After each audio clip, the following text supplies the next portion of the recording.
Welcome to the Valley Lakes of Mount Gambier, South Australia. This is actually an old volcano. And about 17 years ago, a man called Lionel Stingers thought it would be a pretty cool idea to close the roads every now and again and hold a hill climb event. Now, that's where we are now. This is the Legend of the Lakes hill climb.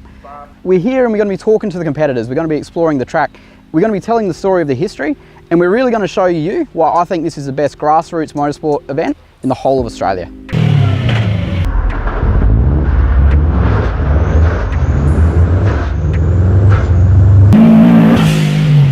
When you nail the run, you know it's a good one. It's the best feeling, yeah. When you've won with the car and everything's worked, you know you've done the best you can on that run. Yeah, nothing beats that.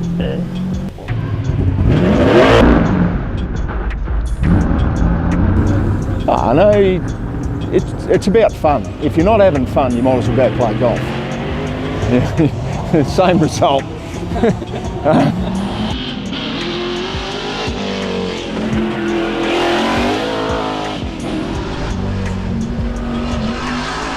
Yeah, it's funny, you've got to remember to breathe on the way up.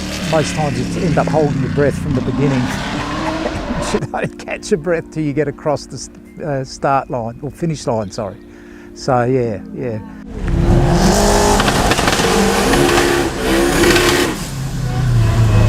We're always aiming for that, new record each year. We think we've got the car to do it with all the little changes we've got under there. So I think if I get that one perfect run, I think we could definitely reset the record, which is, that's 5 years ago I set that record now. We've been 0.1 close to it every year, so.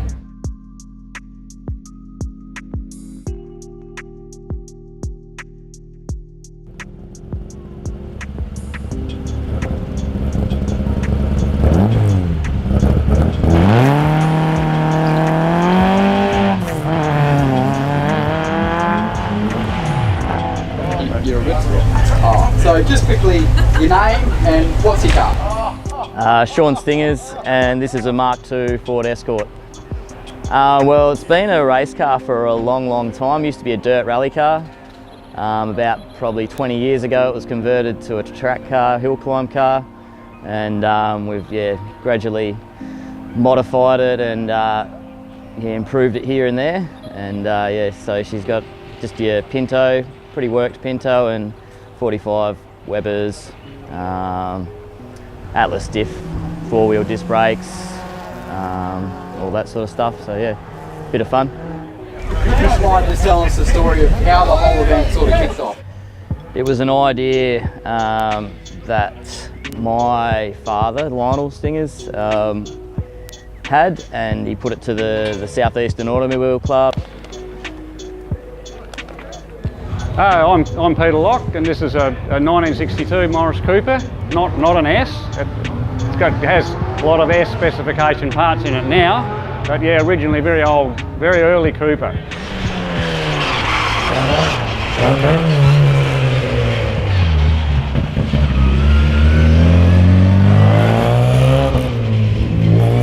I'm assistant director under Kev. Have been for about the last 9 years, and have been continuously on the committee since we set the event up. Oh, it was a bit of a long shot. Lionel Stingers, who you may have already heard about. One day at a club motorcana, he stuck a little diagram on the club catering van with a diagram of the track, and I said, "Where's that?" And he said, "Oh, it's a hill climb I want to run up out of the lakes." And I think pretty much the quote was, "Well, bloody good luck, Lionel, if you can get that past the council." So yeah, 7 years later he did. I remember coming up here before the first event, and the council was nice enough to close the lakes early for us. They did a test run with Peter Gazzard behind the wheel of an STI Subaru, and sort of made it aware that we had to put a chicane or the bus stop in up the top, because it was hitting too higher speeds up the top if you were just going to hit that right-hander. Plenty of people would end up in the actual caravan park if that wasn't put in. And then the club worked really hard to get it going, and then it's just sort of continued on from there. And my father passed away in 2014, and the club's taken hold of it, and I think everyone who competes, who's part of the event, really loves it, and it's a credit to the club, and we just love coming here.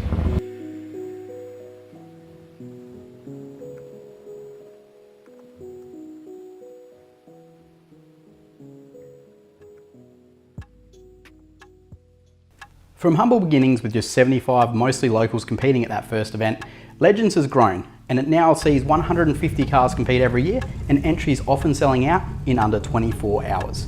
Some of the guys that were there at that very first event have never missed a Legends, such as the man that came third outright last year, Damien Brand.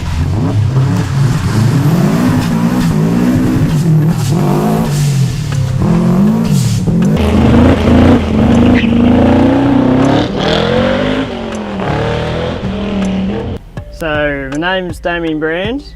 I'm from Coonawarra, so locally from here, not far away. I've raced down to here at Legends of Lakes for the last, well, every year, so this is the 17th one. This is the 17th time I'll be driving my Subaru, but the first time for this car, new car of mine.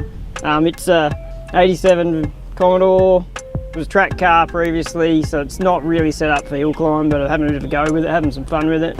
This I bought already done, yeah, it's actually a VK with a VL front, set up as a 1990 Bathurst winning car as a replica. It's a LS2, a dry sump with a T56 Magnum and 9-inch rear end. Pretty much all good to go. Yeah. The look, I love that look since I've seen, when I was a kid actually, I loved this look car with the black and white and all that. Yeah. I used to have like a Lego one pretty much that I made up myself, coloured in with texture and stuff. Yeah. It's a big learning curve, yeah. I'm way out of my comfort zone in this thing. Yeah, I've been taking it really easy, but it's been fun, but a challenge, a big challenge. Compared to the Subaru, I can just jump in that, I know what it's going to do. Yeah, I'm comfortable in that straight away, whereas this thing I haven't been comfortable at all, but it's still been good fun getting it out there. And quickly through your WRX as well? Yeah, the WRX is started life as a pretty stock two-door STI Type R, and I've slowly built that up over the years to a pretty reliable, tidy track car, race car, hill climb car, yeah.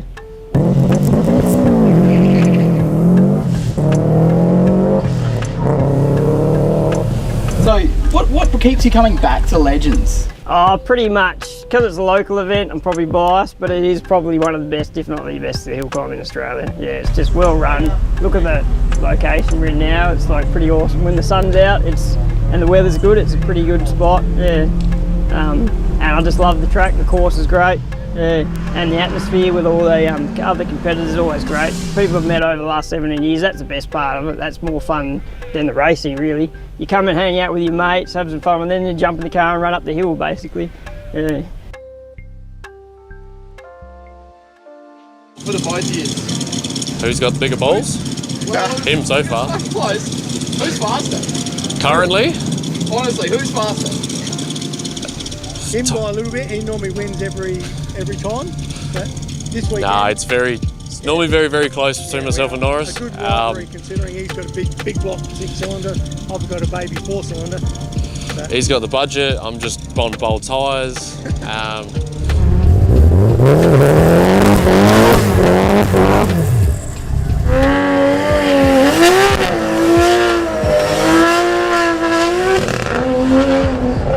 G'day, I'm Anthony Norris and my car is an S15 200SX with a SR20 turbo, and I just love coming to the hill climbs.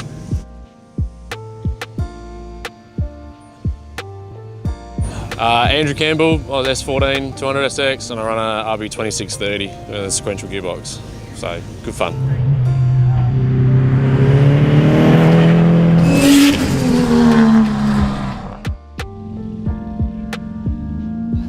I haven't missed a Legend, so I've done every Legend, so I classify myself as a legend, unlike this bloke. No, Legends is just one of the best well-organised hill climb event, which is normally November time, and it's just a sensational event, very well organised, and it just runs clockwork. It's really good.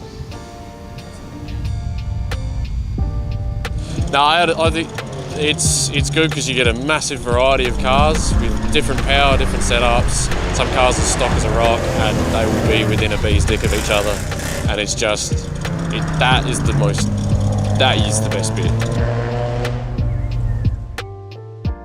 And when you get to the top flight, you've had a bells through the run. How does that actually feel? It's shaky, very shaky. If it feels like it was a good run, the hands shake and the heart rate is definitely up. And yeah, you just start reliving the moment in a bit. Coming over the end of the finish line is exactly right. You're shaky and you think, well, that was nice and smooth, and then everyone tells you the time at the top. It's always a good feeling when you betted your previous time, but you typical Rob Van der Kam, typical Rob.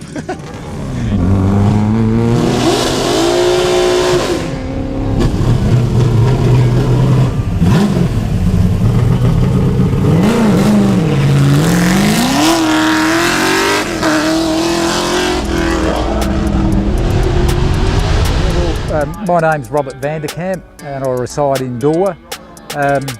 This here is my historic touring car, XY Falcon, and yeah, pretty much been racing it, this particular car, for probably better part of 20 years for this car. Won a few state events in it and that, but pretty much yeah, just go out and have a bit of fun in it.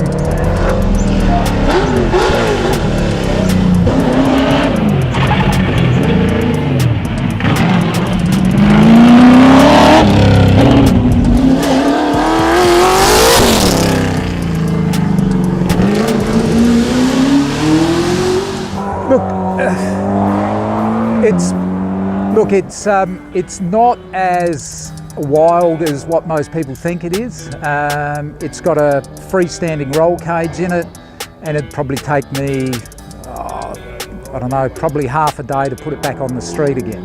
So as it sits now, yes, it's quite highly modified, but when I say that, like performance engine, the gearbox is pretty much standard, the diff's standard, brakes are souped up for a historic touring car, but really apart from that, suspension-wise, a little bit more than normal street, but as a car itself, yeah, it's not over the top. It hasn't been seam welded or anything like that. It's just throw a roll cage in it and go racing, pretty much.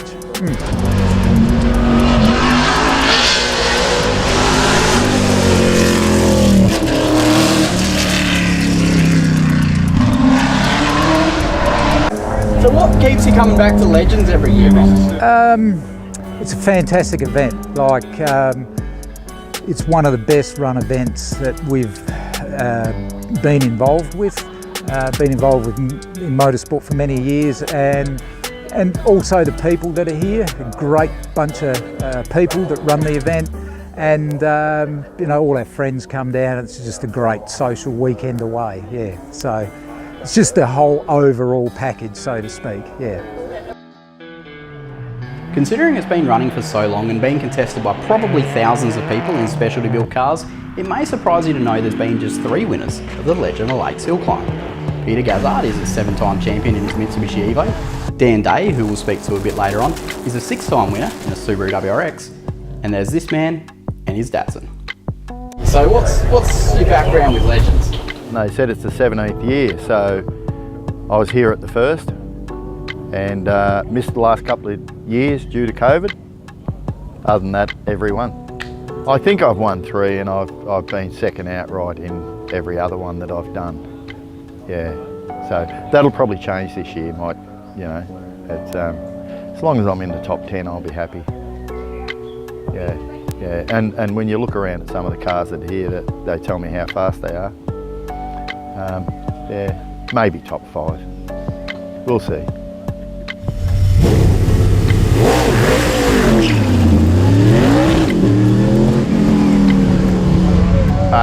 Kevin Mackerel, old 260Z Datsun.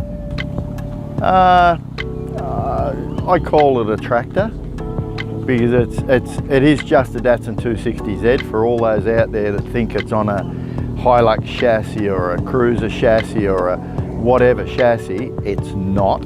It's just a 260Z with a diff grafted in the front, uprights and drive shafts and what have you, with a transfer case. It's small block Chev, 200 or 300 horse with a 6-speed dog box, and that's about it. And I might add, it's a lock transfer, mechanical limo front and rear, so it doesn't turn too good. One thing I've always been a bit curious about, Kevin, is you got a fair bit of aero stuff going on. You got wings. Oh, I don't know whether any of it works. So it's just you put it on there and sort of hope for the best type of thing? Yeah. No wind tunnels, no? No, none of that. Can't afford that. You've got to remember, I built the car. I built the engine, I painted the car, I do every conversion on it. It's, so, you know, I can't afford a wind tunnel. What do I want to do that for? Times tell you whether you got any aero or not. No, I think some of it works a bit, but yeah, it must. Yeah, for sure. And what's your background with motorsport? You obviously didn't just wake up one day and show up. Oh no, I was into dirt bikes a bit for a while, and you know, I give them away I think in 2000, but I think it was 97. This will be a good one. I lost my licence for 6 months, and I was lucky to lose it for 6 months. So I had a Hilux, dual cab Hilux, which was around 600 horse. I used to autocross, and you know, I was second outright for 2 or 3 years running in the Victorian Autocross series with that. And first time I come across Simon Evans in a GDIR, I was faster than him at the autocross. Opened his eyes a little bit. But yeah, so I progressed from the Hilux and built this, like I say, for the dirt. Autocross for 3 years. And then did a bit of tarmac.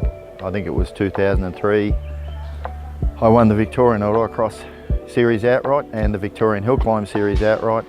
So 27 events for the year, something had to go. So I just retired it from the dirt, and it's changed a lot since the dirt, obviously. But that's what it was built for. And the last engine in on the dirt was probably about 750 horse. It's got a few more Neds now. Did I say 200 before? You might have. Yeah, How I many might is it have. actually running? Well, If you don't mind. well, on a hub dyno, it's around 800 horse at the wheels. So it's got plenty. While most of the vehicles here are dedicated race cars, some brave souls are game enough to compete here in the car they need to drive to work on Monday morning. Last year, in his first Legends event, this fella took home class honours in his daily driven Toyota. I mean Subaru.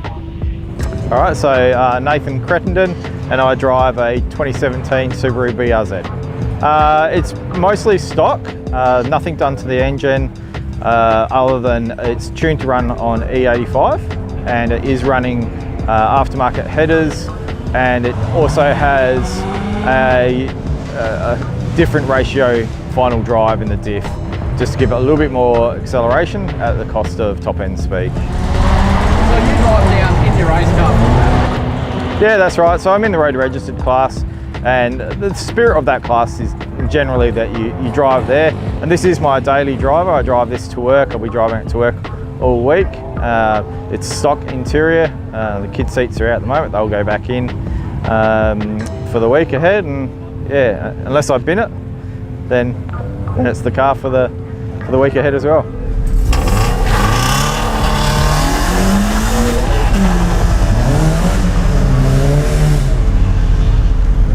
The car's great to drive. It is a two-wheel, rear-wheel driven vehicle.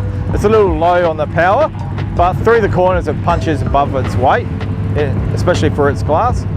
So yeah, it's a good, fun car to drive. You get to the finish line and you've had like a really solid run. How does that feel? Yeah, look, I can refer to probably last year when I was racing against my friend Tim, and we were both in the same class. We were neck and neck the whole day, and we both got out of a run where we were pretty much on the line, and we both got out with the shakes. And you know, you probably have pushed it right to the max when you've got that. And I managed to get the victory by 0.04 of a second, so it felt even better. Bragging rights, 12 months. Bragging rights, yep, that's it. It's hard to be in the Valley Lakes complex and not be taken aback by just how scenic it actually is. The lake itself is one of 4 in Mount Gambier, including the famous Blue Lake, to be created about 4,500 years ago when magma hit groundwater and exploded. It was the most recent volcanic eruption on mainland Australia, with Indigenous Australians not only witnessing it, but passing the story down ever since. Indigenous Boandik people call the Valley Lakes area Sacred Talking Tree, which seems appropriate when for 51 weeks of the year it's used for picnics, birthday parties and get-togethers. If the trees could talk about that leftover weekend, they might even have more stories than this guy has Commodores. I'm Lindsay Bear. This is a V6 VT Commodore, 6-speed, close ratio gearbox, coil-over suspension, that sort of thing. Well, I come originally from Speedway, but used to race Speedway years ago, and then I sort of went to bitumen stuff, which I enjoyed. And this motor in this, it's camshaft, heads, valve springs, extractors, computer, rev limiter, all that sort of stuff. Do you race 2 Commodores every year, or is this... Most years, yeah. I get my eye in, and this one is a lot slower. And then I hop into the SS and drive that.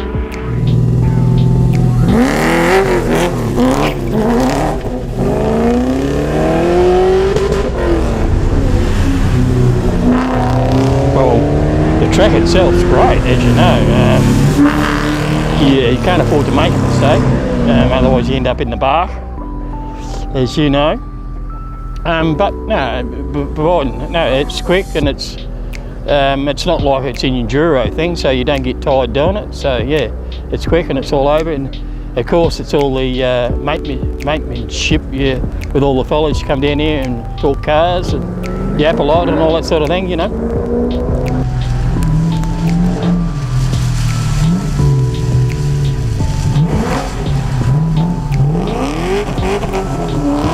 What is it that keeps you coming back to Legends year after year after year? Well, it's the speed you can do here, you know.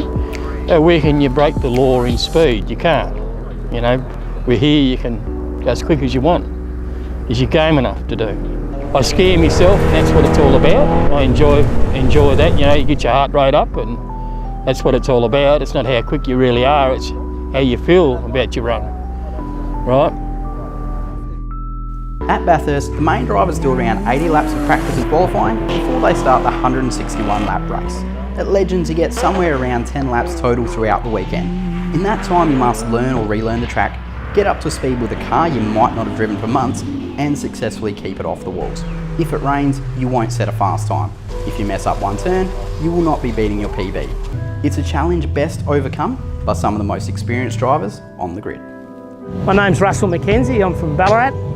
I have a little Nissan Pulsar GDIR I bought in Japan in 1999, and I've competed in it ever since. It's not terribly modified. It's running a slightly bigger turbo and an aftermarket computer, set of forged pistons, and basically really not much more to the motor. Suspension's been upgraded, brakes have been upgraded, and it's not that far away from a standard car.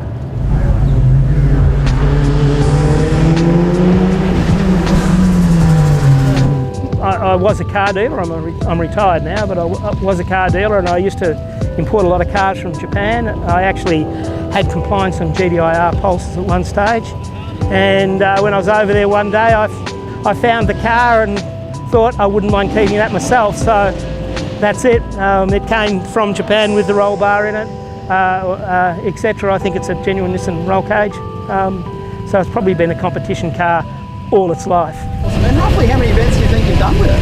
Well, I was trying to think of that before.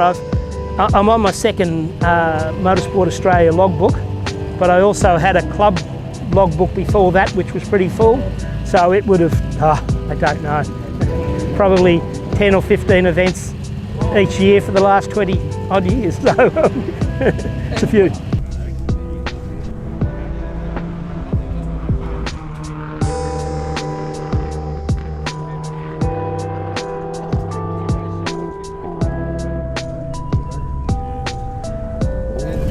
When you get to the top of the hill and you've had like the perfect run, how does that feel? Describe how that feels. I'm still waiting to have the perfect run.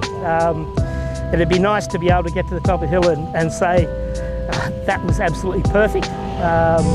But there's always something you could have done better. And once you've got that right, you realise you've messed something else up. So we're still living for the day when we can get that perfect run. But I'm looking forward to it. Maybe. One of the biggest draw cards of the Legends event is actually the track itself. Spanning 1.4 k's and about 15 corners, it's a perfect mix of technical and tight low-speed sections and bravery testing flat-foot moments. I'm actually a 6-time competitor here myself, most notably in a 500 rear-wheel kilowatt, 2-ton 6-speed Chrysler 300C, so I like to think I kind of know my way around the track. So, with the help of our mates, I'm going to give you an in-depth look at the Legends circuit. So every run here at Legends starts in the tyre cleaning pad down under the Legends sign. So you're not allowed to do giant burnouts there because it's not actually safe for the marshals, but what you do want to do is try to get a bit of heat in your tyres to help you get a solid start.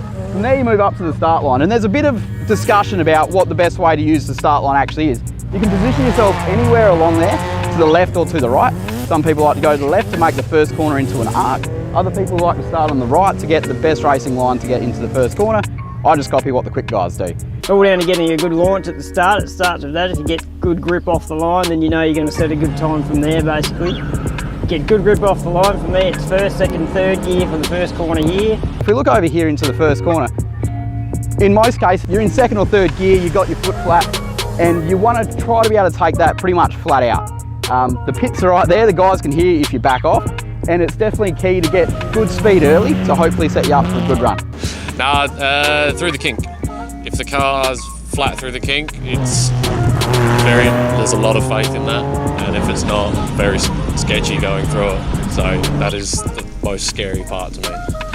So if you successfully navigate the first corner, you can come around and it goes straight into a right and then into a left. You can still be pretty much fully into the car when you get to the top of that hill where you're starting to turn left. That's actually a really difficult corner because you've spent the whole time flat out at this stage, and what you're coming up to is a really tight right.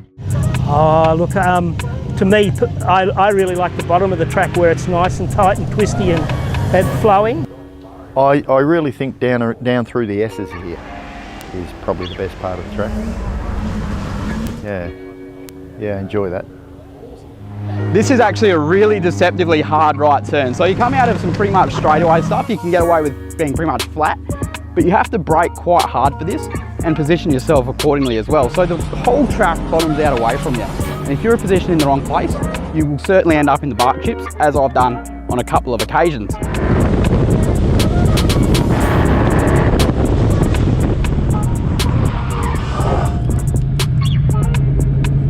I do find the first part of the track difficult to learn, and you hold back a little bit, and then as you go through it you're like, oh gee, I could have given it a little bit more, and you keep building on that all weekend. So as you come around there safely, you come into what's called the Armco chicane. So it's a tricky one because you want to be as close and tight to the metal barriers as possible, but you also don't want to wipe off half your car. I love the bridge part, the little S's just as before you hit the bridge there. Just trying to get that perfect line through there. I'm sure there's a straight line there, I just haven't found it yet. I like the bottom part up until you open it up going up the hill. I think that's my favourite. You can really push it through there. If you get through that, you're into a very hard left-hander, which you're taking absolutely flat out, and that's where you carry your speed all the way up to the top of the hill. If you can get it out through the S's just right, you can just stand on it and just walk up the hill. It's really great. That big swooping left as you go up the hill, it's very high speed. I can't take my eye off the road and look at the speedo. Honestly, the big climb up the middle part of the hill, where you come up, the left-hand sweeper, it's sort of, pretty hard in fourth, then I grab fifth after the next left, and I like speed, and this car handles speed very well. So to me, it's an edgy part of the track, but it's very exciting. Having the big balls right at the top, like belting it up the hill and just giving it everything it's got. Yeah, the high speed bit just before the chicane, that's good fun too. That's a real hang on for the ride job. So. When you come to the top of the hill here, you're going probably up to 180, 200 kilometres an hour. You turn around that sharp right into this very hard left. Now you've got to brake somewhere at that point. If you leave it too late, you will mess up this hairpin and you will be way out of action.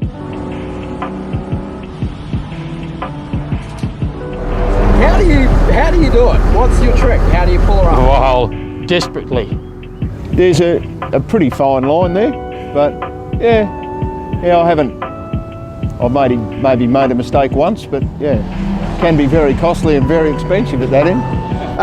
Last year I was coming up to the top, about to turn into the chicane, and someone told me previously that I was going too slow into it, so carried a bit more speed up and had a bit of lift off oversteer and a bit of a panic, and bent the railing quite a bit on the corner. It sort of went up on the curb and pivoted off that and pushed in a fair bit, but it's back here. It actually got pulled out yesterday. You come through the left, you're going flat out. You've got to try to plan your run so you're not going too fast and end up in the middle of nowhere, and getting your line right for what is the trickiest part of the track.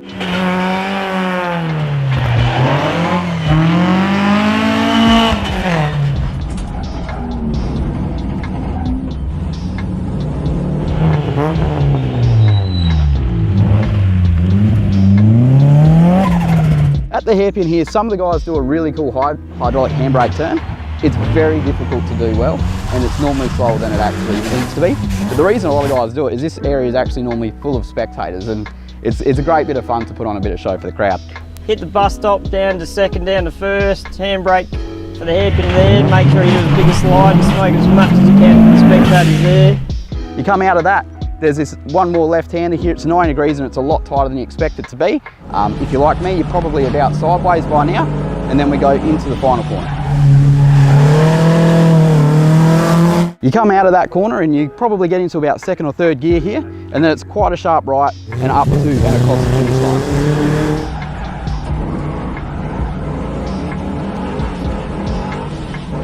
By now you definitely know if this is a good run, and I asked some of the drivers what it feels like when you know you've pulled off that perfect run. I normally get out of the car with no handshake. When you nail a really good lap, you get out of the car and you're rattling. So you've actually got a bit of adrenaline pumping. You get to the top, you just know it's been a great run. Yeah, it's a bit of a fist pump, and then you realise your face is flushed and your blood's rushing, and you can really feel the adrenaline smoking through your body. It feels pretty awesome. I don't think I've done it yet, but I've come close. Normally there's one part that if I nail it, I'm pretty happy, and that's up at the top at the hairpin. When it all comes together and you don't have to add pieces, or you don't have a catch or a bit of a lose or a late break or an early break, you're very comfortable in the car. So that's always good. That's a good feeling. Well, you take a deep breath of air because you know you haven't hit anything. So it's a relief when you get to the top and you've done well. And it's especially better when you get to the top and you don't have to work on the car. Like last year, when I had that off, I sort of got up to the top and what's bent? And you look underneath it and see the damage. It's the best feeling when you get up the top and you don't wreck the car. And if you get a good time, well, that's a bonus. I'm just in it for a bit of fun.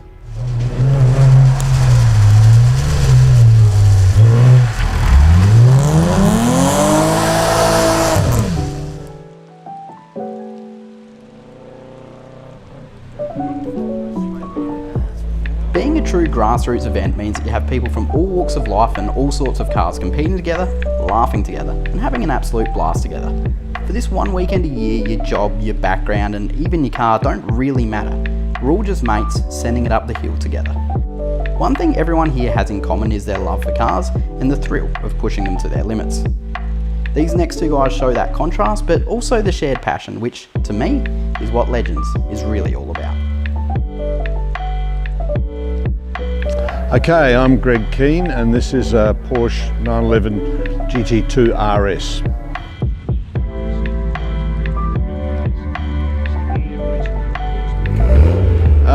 You've got the most powerful road car that Porsche have ever built, which is why I've done so well, nothing to do with skill. I'm lucky enough to have driven a lot of Porsches in my time and raced them. This thing is totally sensational. It'll get to 100 from a standing start, I think in about 2.5 seconds, which is just ridiculously quick.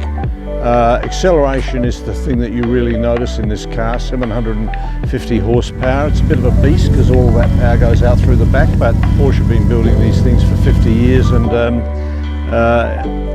despite the fact that it's got so much power, it is still a delight to drive if you don't get too silly in what you do.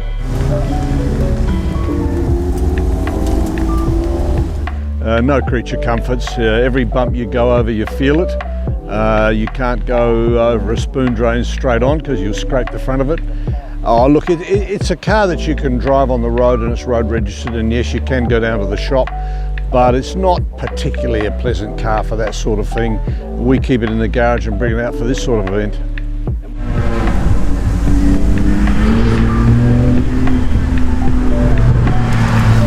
Well, I mean, I've done a fair bit of motor racing in the past, Career Cup, Touring Car Masters, IROC, Porsche Racing. These days we just do track events. We do hill climbs up at Colin Grove and this hill climb, of course. So we're just sort of cruising along, and when I say we, I'm talking about my wife, who was the 2011 Touring Car Masters National Champion. Embarrassingly beat me, but you know, that happens. So yeah, no, we have a lot of fun, but we're at the tail end of our motorsport career, and perhaps if I'd had this lovely thing a bit earlier, I might have done better. But anyway, it is what it is.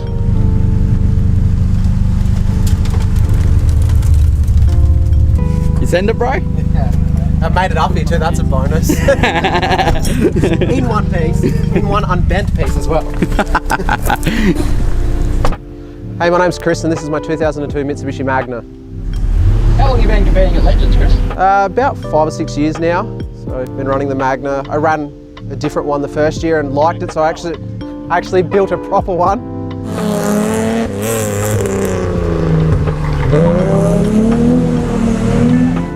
It was actually a free car I got from my mother-in-law. She had it for quite a few years. It's done nearly 500,000 Ks and it was tidy, but it was really mechanically stuffed. So got a 380 motor in it, put some cams in it and a limited slip diff. And yeah, goes faster than I can drive it. So what's it like to actually take a front-wheel drive car up here? Well, I've never really driven a rear-wheel drive car at any great speed or distance, but from what I'm used to, it's fine. Like it holds the road pretty good. The biggest thing is trying to catch the rear if it steps out because you've got no real control over it. I sort of relate it to like a trailer. You've got everything in the front, just a trailer in the back.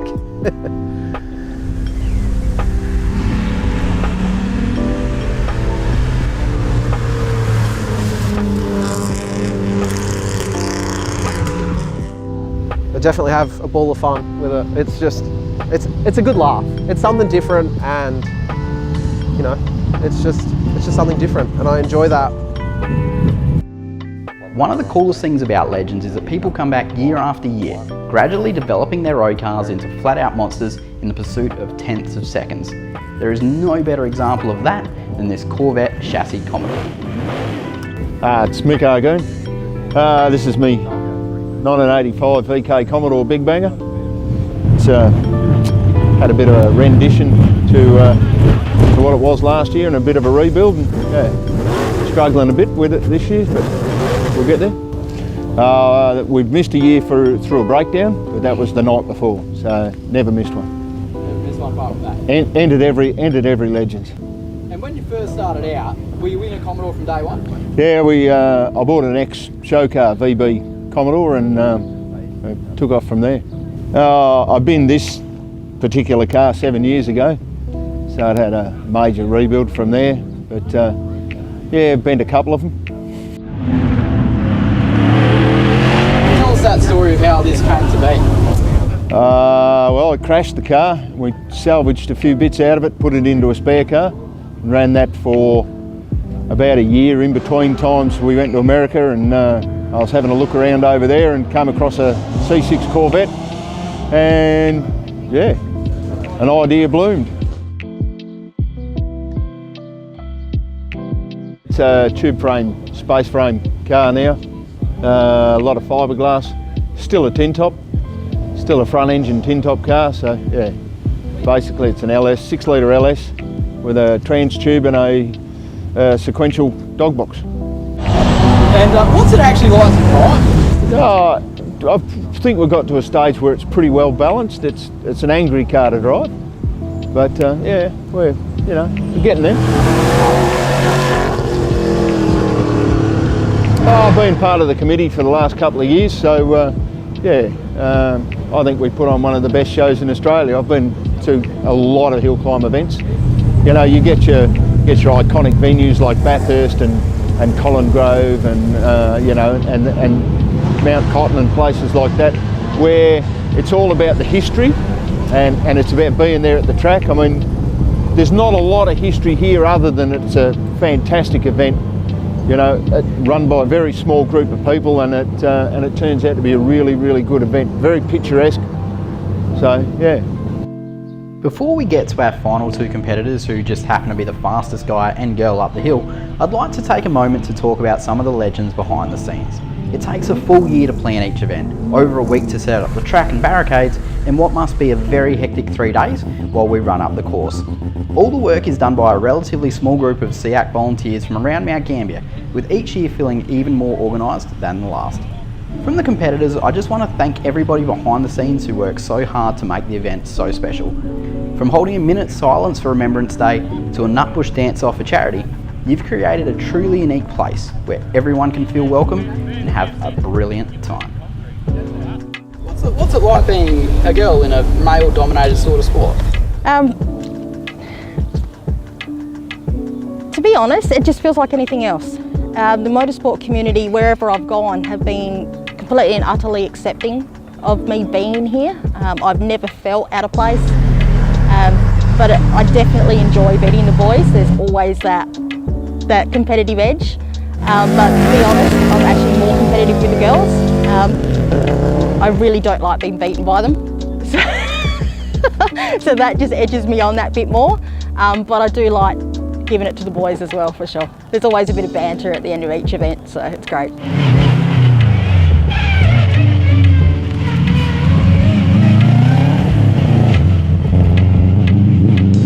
Okay, I'm Tanya Langcake. I have a Subaru WRX, a GC8. Started hill climbing in my daily WRX.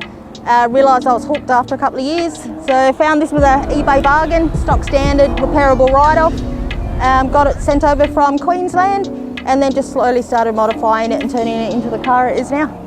It now has a 207 engine in it instead of the 205. It's on E85, so it's pulling a nice 235 kilowatts at all four wheels. I've put on wider tyres, running 265s and the flared guards just to give it a bit more of a tough look. So otherwise it's just little minor bits and pieces here and there.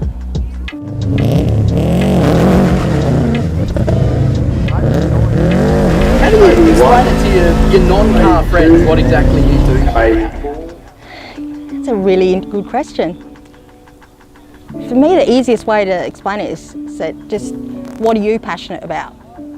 And I said that because this is what I'm passionate about, and how you feel about your hobby is how I feel about mine. It's you know, it's the fastest from the top to the bottom. Sounds simple, but never is. Awesome stuff. When we're talking about the fastest at this event, for nearly a decade, just one man and one car have absolutely earned that title.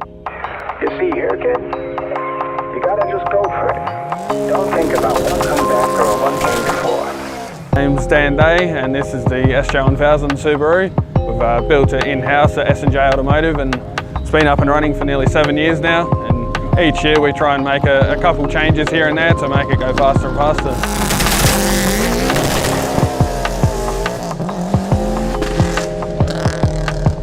When we got it was only a couple of years old, but it was a complete road car, and we built the whole car within 8 weeks in our workshop to make it for the 2016 event.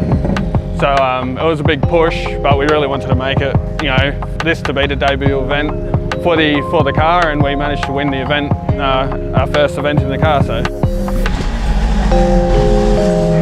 see here, kid, you gotta just go for it. Don't think about what comes after or what came before. Take a deep breath and jump. Yeah, so it's basically just got a full welded-in rally-style roll cage, and engine-wise it's got a billet block in it, which is the core part of why we built the car, because Subarus are going to be quite unreliable in their engine department. So we've solved that with a billet block, a dry sump, and had various turbo combos on the car. Got a PPG sequential gearbox in it, which is now air paddle shift, and the rear diff is still the factory Spec C rear diff. We've got V8 supercar brakes on it, and all the subframes and all the sort of bolt-on parts, but effectively the car's built from bolt-on parts we sell at S&J. Just be here, kid. You gotta just go for it. Don't think about what comes after or what came before. You just gotta bend your knees, take a deep breath, and jump. And you might think, what if I fall? Well, what if you don't? What if you fly? What's it actually like steering this thing up there? It's very brutal and aggressive. It torque steers a lot, especially up the middle section. You know, we approach nearly 200 k's an hour before the bus stop. Grabbing 5th gear, you know, so it is a bumpy ride, but the Super Shock dampers do a fantastic job. But it is a lot of car to handle because of the power delivery. It's quite aggressive. So that's something we've actually worked on this weekend by going to a twin scroll turbocharger to have the power coming on earlier and more linear. So it's a more drivable car. So how much power do you actually run here? About the 800 horsepower. We've got a boost all the way up to 900 horsepower in this, but you sort of find that limit of traction pretty quickly, and you actually turn up the boost and you can go backwards on the time. So I think, you know, about 480 kilowatts at the wheels is what we aim for here, and we can just put it all down there nicely. So.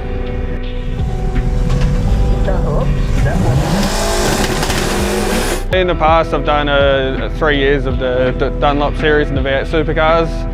Done a bit of Porsche Cup racing, and done a few years of the ARC rally driving in my earlier years. So done a mixture of events, never really done go-karting or anything. It's always been in the deep end.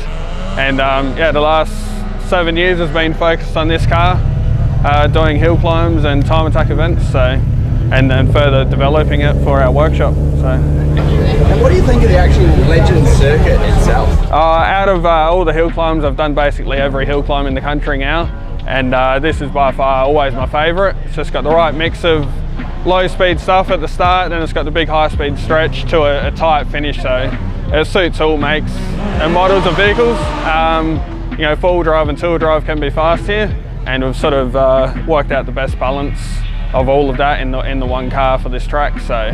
And as far as the event goes, you've had a bit of success here, it's fair to say? Yes, yeah, you know, we've won it 6 times in a row now, and always had some solid competition, you know, including Kevin Mackerel. You know, he's always 0.1 or 0.2 either side of us, but we're always aiming for that, you know, new record each year, you know, getting back into the 49s, so yeah.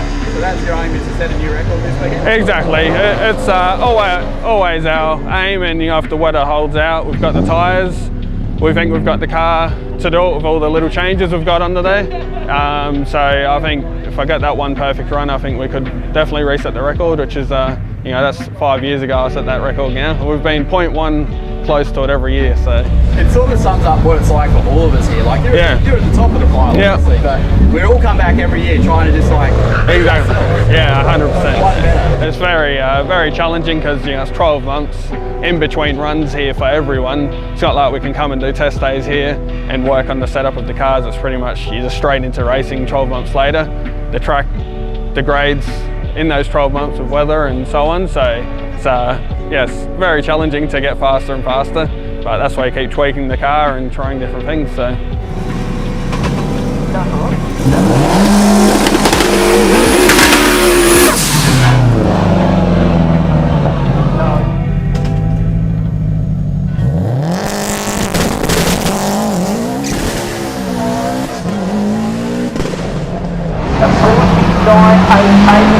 Down last one, White has it gone in the tank. Certainly done a lot better than we did there last year, where we dropped 25 up to the brown, middle brown plate. The car. So, dodge that one. He's on the way to the top, folks. Here we come. You'll hear it coming. Here it is. 100 mile an hour there. Nice and tidy. Good for him.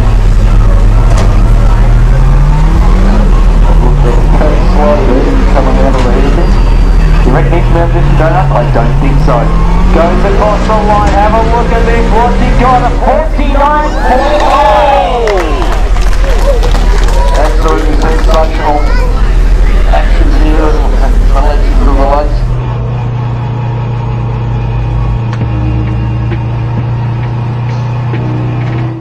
So as we crown Dan Day as a 7-time Legend of the Lakes winner here today, I just want to thank you for watching. I want to thank the event organisers for putting all this on, all the event sponsors, all the people that have spoken to us over the weekend, and everybody around us that makes it happen. Huge thank you to Dylan Sainsbury for all his help with this project. And I hope you've enjoyed the video. Like it, share it around with your friends, put it into your car communities. A lot of work goes on behind the scenes of this event. And if you're a race car driver, come down one day, give Legends a go, because it really is the best grassroots motorsport event in Australia. Come in a bit, Kevin. That's it.